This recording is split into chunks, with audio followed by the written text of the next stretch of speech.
సుమన్ టీవీలో మీ personal and business promotions కోసం కింది నెంబర్కి కాంటాక్ట్ చేయండి.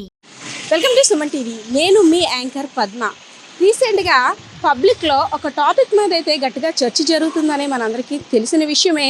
తెలంగాణ తరహాలో హైడ్రా అనే చట్టాన్ని ఇక్కడ కూడా తీసుకొస్తే ఎలా ఉంటుంది, తీసుకురావడం వల్ల ఎవరికి లాభం చేకూరుతుంది, ఎవరు నష్టపోతారు అనే టాపిక్ మీద అయితే గట్టి చర్చ నడుస్తుందనే చెప్పుకోవచ్చు.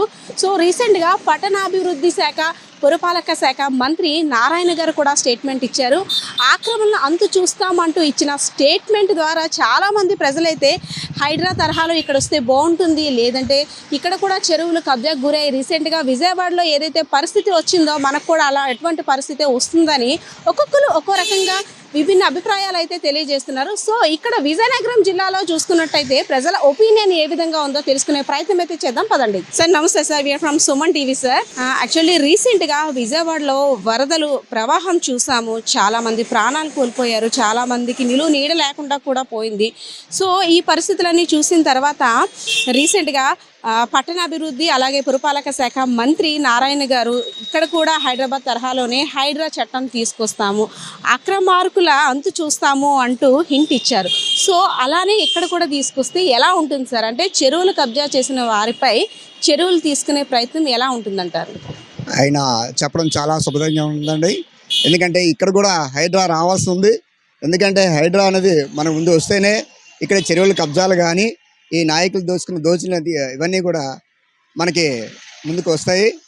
ఎందుకంటే హైడ్రా అనేది కంపల్సరిగా మన ఆంధ్రప్రదేశ్లో రావాలి అని మేము దృఢంగా కోరుకుంటున్నాం.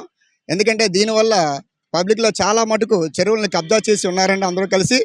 మరి ఈ కబ్జాలను తీయాలి అనుకుంటే హైదరాబాద్ తరహాలో మనకు కూడా ఇక్కడ హైడ్రా అనేది చాలా అవసరం. దానికి మన నారాయణ గారు నిన్న స్టేట్మెంట్ ఇవ్వడం కూడా మా అందరం కూడా చాలా సంతోషిస్తున్నాం. దీనికి చాలామంది హర్షదాయకంగా ఉంటుందని విన్నపిస్తున్నాం.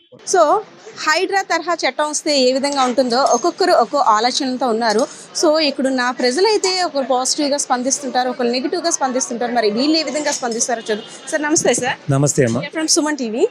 యాక్చువల్లీ అంటే రీసెంట్గా మినిస్టర్ నారాయణ గారు కూడా హైడ్రా తరహాలో చట్టం తీసుకొస్తామంటూ స్టేట్మెంట్ ఇచ్చారు. సో దీనిపై మీ అభిప్రాయం ఏ విధంగా ఉంది? మినిస్టర్ గారు మంచి స్టేట్మెంట్ ఇచ్చారు, కానీ అది అమలు జరిగే వరకు ప్రజలకు కూడా నమ్మకం లేదు. హైడ్రా లాంటి వ్యవస్థ రావాలి ఆంధ్రప్రదేశ్లో అని అందరం కోరుకుంటున్నాం, కానీ దీనికి ఎటువంటి నియమ నిబంధనలు ఏర్పాటు చేయాలి అంటే సామాన్యులకు ఇబ్బందికరం లేనటువంటి హైడ్రా రావాలి.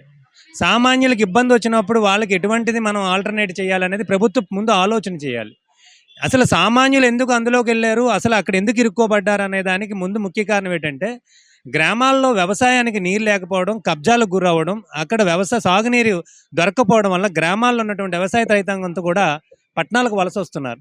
పట్టణాలు ఏమవుతున్నాయంటే పట్టణాల్లో నివాస స్థలం కొనాలంటే, నివాసం ఉండాలంటే చాలా కష్టం ఉంది. కాబట్టి అక్కడ ఓటు అలాగే వాళ్ళ యొక్క అడ్రస్లు మార్చుకున్న తర్వాత రాజకీయ నాయకులు ఆశ్రయిస్తే వాళ్ళు కొంత మీకెందుకు, ఎవరికి సంబంధం లేని, ఈ ఆస్తి మంద కాదు, ఇది భవిష్యత్ తరాలదనే ఆలోచన లేనటువంటి రాజకీయ దురుద్దేశంతో ఉన్న నాయకులు చాలామంది ఏం చేశారంటే చెరువు గట్ల మీద స్థానాలు ఏర్పాటు చేసుకోమన్నారు. వాళ్ళు ఏర్పాటు చేసుకున్న తర్వాత పబ్లిక్ వీళ్ళు పెద్ద పెద్ద కాంప్లెక్స్లు కట్టినటువంటి సందర్భాలు ఉన్నాయి. ఇది రాష్ట్రం మొత్తం కూడా నాయకుల చేతుల్లో కబందస్తాల్లో ఇరుక్కున్నటువంటి ప్రభుత్వ నీటి వనరులు. ఈ నీటి వనరులు కాపాడే ఎంత అవసరమో దీని మీద ఉత్తరాంధ్ర వ్యాప్తంగా చూసుకుంటే ఈవేళ 34,000 చెరువులకి 7,000 చెరువులే కనపడుతున్నాయి. ఇక్కడే మనం పెద్ద చెరువు పక్కనే ఉంది విజయనగరం వస్తే. ఈ విజయనగరం పెద్ద చెరువు అంటే విజయనగరం వాసులకి తరతరాలుగా భూగర్భ జలాలను ఇచ్చే ఒక వరం.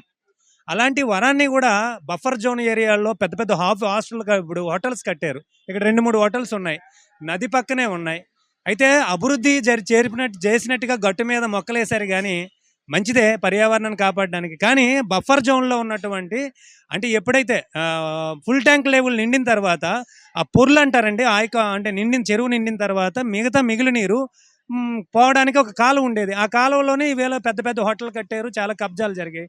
మరి ఇలాంటి కబ్జాలను అడ్డుకోకపోతే ఇక్కడ ఎవరైతే మున్సిపాలిటీ అధికారులు ఉన్నారో వీళ్ళు కేవలం అనుమతులు ఇచ్చి వాణిజ్య కాంప్లెక్స్లని నిర్మాణాలు చేపట్టడానికి అవకాశం కల్పించిన అధికారులని మొదట జైలు వేయాలి. భవిష్యత్ తరాలకు ఉపయోగపడే నీటి వనరులని నిర్ధ్వంసానికి పాల్పడ్డ ఏ అధికారి అయితే ఐఏఎస్లు అవ్వచ్చు, ఐపీఎస్లు అవ్వచ్చు, లేదా మున్సిపల్ కమిషనర్లు అవ్వచ్చు, టౌన్ ప్లానింగ్ అధికారులు అవ్వచ్చు, వీళ్ళని ఉరి తీయాలండి ఫస్ట్. అలాంటి చట్టాలు తీసుకురావాలని నారాయణ గారిని కోరుతున్నాం. హాయ్ సార్, నమస్తే సార్. మీరు ఫ్రమ్ సుమన్ టీవీ. అంటే రీసెంట్గా మంత్రి నారాయణ గారు కూడా హైడ్రా తరహాలో కొత్త చట్టాన్ని తీసుకొస్తామంటూ ఆదేశాలు ఇచ్చారు. సో దీనిపై మీ స్పందన ఏ విధంగా ఉంటుంది? అంటే దీనివల్ల ఎవరికి లాభం చేకూరుతుంది, ఎవరికి నష్టం? ప్రభుత్వం తీసుకున్న నిర్ణయానికి, మంత్రి గారు చెప్పిన వాగ్దానానికి పబ్లిక్గా మేము చాలా అభినందిస్తున్నాం. కానీ వాస్తవ రూపంలోకి దాల్చినప్పుడే ఇటువంటి మాటలకు విలువలు ఉంటాయి. ఏదో పేపర్ ప్రకటనల గురించి ఇలాంటి ప్రకటనలు చేయడం కరెక్ట్ కాదు. హైడ్రా లాంటి వ్యవస్థ వస్తే నిజంగా అది పబ్లిక్కి న్యాయం చేసే వ్యవస్థ రావాలి. ఎందుకంటే ఇప్పటికే మనం చెప్పాం, ఆ కట్టడాలు అక్రమ కట్టడాలు కూల్చివేస్తే అందులో అద్దెకున్న వాళ్ళ పరిస్థితి కానీ, ఏదో చిన్న చిన్న ఆస్తులు ఉన్న వాళ్ళు లోన్లు పెట్టి ఇల్లు కొనుక్కునే వాళ్ళ పరిస్థితి కానీ, ఇది వ్యాపారాలు పెట్టుకునే వాళ్ళ పరిస్థితి కానీ, వాణిజ్య భవనాలు నిర్మించే వాళ్ళ పరిస్థితి ఏంటి అనేది ప్రభుత్వం స్పష్టంగా చెప్పాలి. వాళ్ళకి ఏమైనా గత పాలకుల నుంచి కానీ, అనుమతులు ఇచ్చిన అధికారుల నుంచి ఏమైనా నష్టపరిహారం ఇవ్వగలరా, వాళ్ళకి ఏమైనా షెల్టర్స్ ఇవ్వగలరా, వాళ్ళకి చేయూతనిచ్చిన తర్వాత చర్యలు తీసుకోవాలి. ఇది మనం కోరుకుంటున్నది. అలాగే ఏదో వరదలు వచ్చినప్పుడు గగ్గోళ్ళు పెట్టడం కన్నా వరదలు నివారించడానికి తక్షణమే ప్రభుత్వం చర్యలు తీసుకోవాలి. ఇప్పుడు విజయవాడలో వరదలు వచ్చాయని ప్రభుత్వం హైడ్రా తెచ్చేస్తాం, ఇక్కడ అక్రమ కట్టడాలు జరిగాయని చెప్పడం మంచిది కాదు. ఈ ప్రక్రియ చాలా తప్పు. ఎందుకంటే వరదలు వచ్చాక నష్టం జరిగిపోయాక ప్రభుత్వం చేయవలసింది ఏం కాదు. ఈ వరదలు బురదలు రాకముందే ప్రభుత్వం ప్రజలకు న్యాయం చేయాలి. ఎందుకంటే ఇప్పటికే మున్సిపల్ అధికారులు చాలా చెరువులు కబ్జా చేసిన వీటికి పర్మిషన్లు ఇచ్చారు. టౌన్ సర్కిల్లో పంచాయతీ విఆర్ఓ స్థాయి నుంచి జిల్లా కలెక్టర్లు, ఆర్డీఓలు, మున్సిపల్ ఆఫీసర్ వరకు అవినీతి చేస్తుంటే దానికి ప్రజాప్రతినిధులు అత్తసు పలుకుతుంటే ఈ హైడ్రా లాంటి చట్టాలు న్యాయం చేస్తామనే నమ్మకం సాధారణ పౌరుడికి కలిగే విధంగా లేదు. సాధారణ పౌరుడికి నమ్మకం కలగాలంటే పబ్లిక్కి వివరంగా మంచి అవగాహన కల్పించి మంచి చట్టాన్ని రూపొందించాలని కోరుకుంటున్నాం.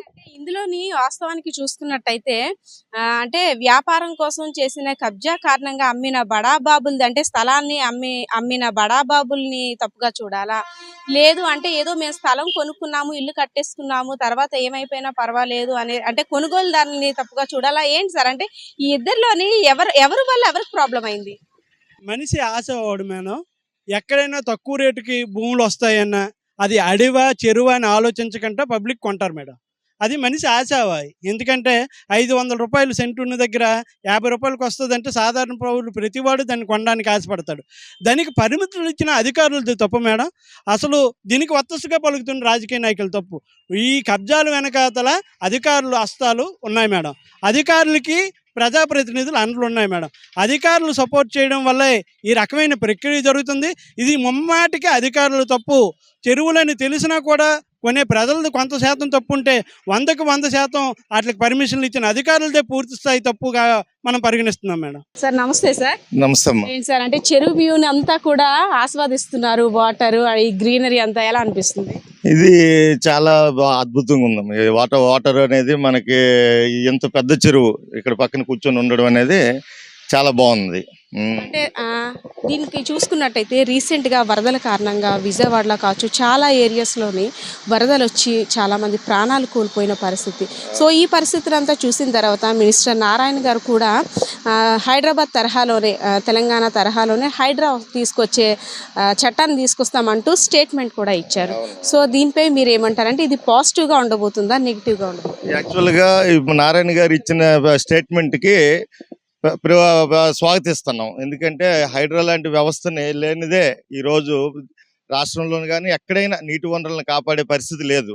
ఎందుకంటే అనేక డిపార్ట్మెంట్ల ఇన్వాల్వ్మెంట్ ఉండడం బట్టి చెరువులు కాపాడాలంటే అటు ఇరిగేషన్ కానీ, పంచాయతీరాజు, మున్సిపల్, పర్యావరణము అన్ని శాఖలు కలిస్తేనే దీన్ని ప్రొటెక్ట్ చేయడం జరుగుతుంది. ఏ శాఖ ఆ శాఖ ఉండడం వల్ల ఇలాంటి ప్రొటెక్ట్ చేయలేకపోతున్నారు. కాబట్టి హైడ్రా లాంటి వ్యవస్థను తీసుకొచ్చి ఖచ్చితంగా ఈ యొక్క చెరువులు కాపాడాల్సిన అవసరం ఉంది. అట్ ద సేమ్ టైము ఈ మధ్యతరగతి పీపుల్, పేద పీపుల్ కూడా కొంతమంది వలసలు వచ్చేసి గ్రామాల్లో చెరువుల కబ్జాల కారణంగా అక్కడ నీరు లేక బతుకుదామని చెప్పి పట్టణాలు వచ్చేసి 20-30 ఏళ్ళుగా ఇక్కడే నివసిస్తూ ఇక్కడ ఇల్లు కట్టుకొని ఏదో తెలియక కొంతమంది వ్యక్తులు కన్వర్షన్ల ద్వారానో అధికారులు చేసే నిర్లక్ష్యం వల్ల, నిర్లక్ష్యం ఏం కాదు అవినీతే, వాళ్ళ అవినీతి కారణంగానే వాటిని కన్వర్షన్స్ ఇచ్చి వాటి దగ్గర అనుమతులు ఇచ్చి కట్టుకొని నివసిస్తున్నారు.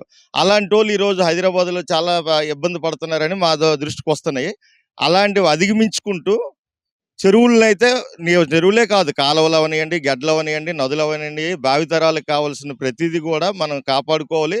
అదే టైంలోని అధికారుల తరపుదం వల్ల జరిగిన వీటిని పేద ప్రజల మీదకి అది రాకుండా చూసుకుని పేద ప్రజల్ని పరిరక్షించుకోవాలి, కాపాడుకోవాలి. అధికారులను అయితే కఠినంగా శిక్షించాలి. ఎందుకంటే మనం ఏదైనా వాటాలు లంచం ఇచ్చేసరికి మా పరిధిలోకి వస్తుంది, మాకు కొంత వాట ఇవ్వాలి, మాకు కొంత వాట ఇవ్వాలి అంటారు. అదే కాపాడండి రా బాబు అని వెళ్తే అది మా పరిధిలో ఉండదు, మీరు ఆ డిపార్ట్మెంట్ కలవండి, ఈ డిపార్ట్మెంట్ కలవండి అంటున్నారు. ఆ నిర్లక్ష్యమే ఈరోజు ఇన్ని కబ్జాలకు కారణం. ఇది పెద్ద చెరువు అంటారమ్మ. ఈ పెద్ద చెరువు 160 ఎకరాలు యాక్చువల్గా రికార్డులో ఉంది. ఈరోజు అఫీషియల్గా కమిషనర్, కలెక్టర్ కూడా ఇది 16 ఎకరాలు కబ్జాలు ఉందని ఇచ్చింది. యాక్చువల్ సెంటు భూమి కూడా కబ్జా చేయడానికి అవకాశం లేదు. ఎందుకంటే చెరువుకు అన్ని చట్టాలు ఉన్నాయి. చెరువులు కాపాడాలనడం కోసం సుప్రీంకోర్టు గైడ్ లైన్స్ ఉన్నాయి, హైకోర్టు జడ్జిమెంట్స్ ఉన్నాయి, యాక్ట్స్ ఉన్నాయి, జీవోస్ ఉన్నాయి. ఇన్ని జీవోల్ని కూడా పక్కన పెట్టి ఈరోజు కబ్జాకు గురవుతున్నాయి అంటే కేవలం యంత్రాంగ నిర్లక్ష్యం. దాన్ని అధిగమించాలంటే హైడ్రా లాంటి వ్యవస్థ రావాలి. హైడ్రా లాంటి వ్యవస్థ ఈరోజు రేవంత్ రెడ్డి తీసుకొచ్చిన తర్వాత అన్ని దేశాలు అన్ని రాష్ట్రాలు చూస్తున్నాయి. ఎందుకంటే పర్యావరణం కూడిన ప్రాధాన్యత రోజు రోజుకి పెరిగిపోతుంది. అట్ ద సేమ్ టైం ఆ యొక్క విధ్వంసం కూడా చాలా పెద్ద ఎత్తున జరుగుతుంది. ఈరోజు మనం వర్షకాలం అందరికీ చెమటలు పడుతున్నాయి. ఎందుకు పడుతున్నాయి? ఈ వాతావరణంలో ఉన్న మార్పులు. వాటిని మనం అందరం కూడా పిల్లల కోసమైనా పశుపక్షాదులు వాటి కోసం ఈరోజు ఆలోచించే పరిస్థితిలో లేరు ప్రజలు. కనీసం మన పిల్లలు మనం బతికించుకోవాలనుకున్నా కూడా వీటిని కాపాడాలి. వాటిని కాపాడడం కోసం నారాయణ గారి స్టేట్మెంట్ స్వాగతిస్తున్నాను. అనే విధంగా అంటే హైడ్రా తరహా తీసుకొచ్చినట్టయితే ఇక్కడ సామాన్య ప్రజలు ఇబ్బంది పడే అవకాశం ఉంది అంటున్నారు. అవును, అదే విధంగా అంటే పట్టణాల్లోనే కాదు పల్లెల్లో చూసుకున్నట్టయితే అన్నదాతలు అవును, అంటే రైతన్నలకి వాటర్ సోర్స్ లేక, నీటి వనరులు లేక బోర్లు తవ్వించుకొని ఇంకా వ్యవసాయం దండగా అనే పరిస్థితికి వచ్చేసింది. అవును, అవును. సో ఇటు కొంతమందికి నష్టం వాటిల్లితే అటు కొంతమందికి లాభం చేకూరే అవకాశాలు ఉందంటారా? అంటే ఇప్పుడు అసలు రైతుకి చెరువు అనేది ఊపిరి. ఆ చెరువుని కప్పిస్తే అసలు యాక్చువల్గా కొంతమంది ఏమనుకునే వాళ్ళంటే చెరువు అంటేనే రైతులకు సంబంధించింది అనుకునే వాళ్ళు. ఈ భూగర్భ జలాలు ఇంకిపోతే మనకు నీళ్ళు ఆగిపోతాయనో, లేదంటే వాతావరణంలో మార్పులు వచ్చి తాగడానికి నీళ్ళు తగ్గిపోతాయని ఎవరు మొదట అనుకోలేదు. చెరువులు అంటేనే రైతులు. అలాంటి రైతులు ఈరోజు రోడ్డును పడాల్సిన పరిస్థితులు వచ్చాయి ఈ యొక్క ఆయకట్టు తగ్గిపోవడం వల్ల. అది యాక్చువల్గా దానికోసమైనా కూడా ఈ చెరువులన్నింటినీ కాపాడాల్సిన అవసరం ఉంది. అక్కడ అసలు నిజంగా అక్కడే మనం నీటి సోర్స్ని మనం ఉంచుంటే ఈరోజు పట్టణాలు ఇన్ని మురికి వాళ్ళు వచ్చేవి కాదు, ఇన్ని వలసలు వచ్చేవి కాదు, ఇంత మంచి మధ్యతరగతి ప్రజలు ఈరోజు ఈ యొక్క గట్ల మీద అనాథరైజ్డ్ బిల్డింగ్స్లో ఉండాల్సిన అవసరం వచ్చేది కాదు. కాబట్టి మూలాల్లోకి వెళ్ళాలి సమస్యకి. ఆ మూలాల్లోకి వెళ్ళి పరిష్కరించాలంటే కంపల్సరీగా చెరువుల్లో పరిరక్షించాలి. హైడ్రా లాంటి వ్యవస్థనే వీళ్ళు ఒట్టి మాటలే రోజు ఉక్కుపాదం మోపుతాము, లేదంటే తోలు తీస్తాము, కబడ్దారు ఇలాంటి స్టేట్మెంట్ల వల్ల ఉపయోగం లేదు. కార్యాచరణ అనేది ఉండాలి. ఇప్పుడు రేవంత్ రెడ్డి ఎప్పుడు మాట్లాడలేదు చెరువుల మీద. అసెంబ్లీలో తీసుకొచ్చాడు, అసెంబ్లీలోంచి జీవో చేశారు, జీవో చట్టం చేశారు. హైకోర్టు కూడా ఎటువంటి స్టేలు కూడా ఇవ్వలేకపోతుంది దాని మీద. ఎందుకు ఇవ్వలేకపోతుంది అంటే దానికి అంత చట్టబద్ధత కల్పించారు కాబట్టి. ఏముంది ఇప్పుడు ఎక్కడైనా చెరువు మధ్యలో కట్టిన దానికైనా ఎవడో వెళ్ళి తీయాలనుకుని వెళ్తే వెంటనే హైకోర్టుకి వెళ్తే బిల్డింగ్ ఆల్రెడీ కట్టేశారు కాబట్టి దాని మీద మీరు అక్కడ ప్రజెంట్ అయితే ఎట్టి చేయొద్దు అనే పరిస్థితులు ఎన్నో మనం చూసాం. ఆ పరిస్థితులు రాకుండా ఈ జీవోని అమలు చేయాల్సిన అవసరం ఉంది. తర్వాత ఏంటంటే ఈరోజు వనరుల విషయంలోనే వ్యక్తిగతంగా ఎవరు ఇందులో లాస్ అవ్వరు కాబట్టి, వీటిని పట్టించుకునే పరిస్థితులు ఉండవు కాబట్టి సుప్రీంకోర్టు, హైకోర్టు, గవర్నరు, రాష్ట్రపతి ఇలాంటి రాజ్యాంగ వ్యవస్థలు బాధ్యత తీసుకొని వీటిని సుమోటోగా స్వీకరించి మరింత వీటి మీద చర్యలు చేపట్టి, ఎందుకంటే సామాన్యులు ఎవరి బాధల్లో వాళ్ళు ఉంటారు, ఉద్యోగస్తులు ఎవరి పనుల మీద వాళ్ళు ఉంటారు, రైతులు ఎవరి బతుకు తెరువు మీద వాళ్ళు ఉంటారు. అలాంటి వీటి మీద కాబట్టి ఈ కబ్జాదారులకు వెసులుబాటు అయిపోతుంది అనమాట. వాళ్ళు విచ్చలవిడిగా ధ్వంసం చేయడానికి వాళ్ళకి ఒక వేదిక దొరుకుతుంది.